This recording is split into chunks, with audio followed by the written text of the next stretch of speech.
حکیم بن حزام نے بیان کیا، میں نے رسول اللہ سے کچھ روپیہ مانگا، آپ نے مجھے عطا فرمایا، پھر میں نے دوبارہ مانگا، آپ نے پھر عطا فرمایا، پھر ارشاد فرمایا حکیم یہ مال دیکھنے میں بہت سرسبز، میٹھا اور مزیدار ہے، یعنی تمہیں بڑا اچھا لگتا ہے مال لینا، اور وہ کون سا انسان ہے جس کو برا لگے، لیکن جو شخص اسے دل کی بے تمہی کے ساتھ لے، یعنی بے رغبتی کے ساتھ لے، اس کے مال میں تو برکت ہوتی ہے، اور جو شخص اسے لالچ اور حرص کے ساتھ لے اس کے مال میں برکت نہیں ہوتی۔ لکھ لیں دل کے اوپر کہ مال کے ساتھ جو چیز مطلوب ہے وہ بے رغبتی ہے، اس سے برکت ملتی ہے،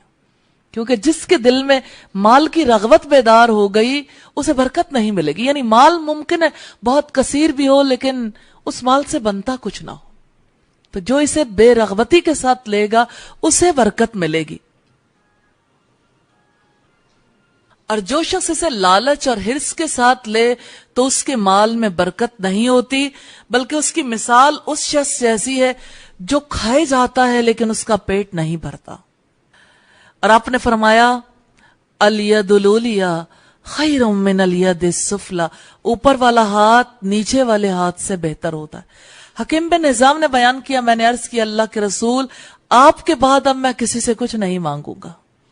یہاں تک کہ اس دنیا سے میں چلا جاؤں۔ چنانچہ رسول اللہ کی وفات کے بعد حضرت ابوبکر کچھ دینے کے لیے انہیں بلاتے تھے،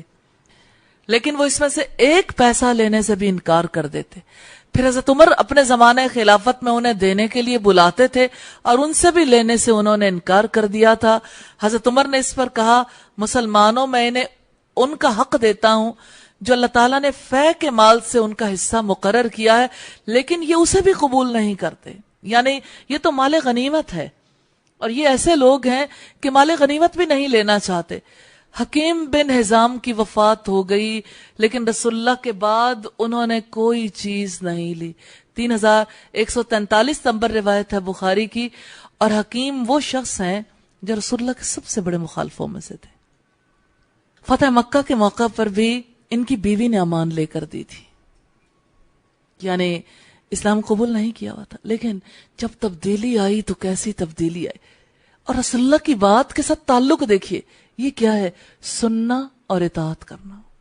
کامیاب ہے وہ شخص جو اللہ کے رسول کی بات سنتا ہے، اطاعت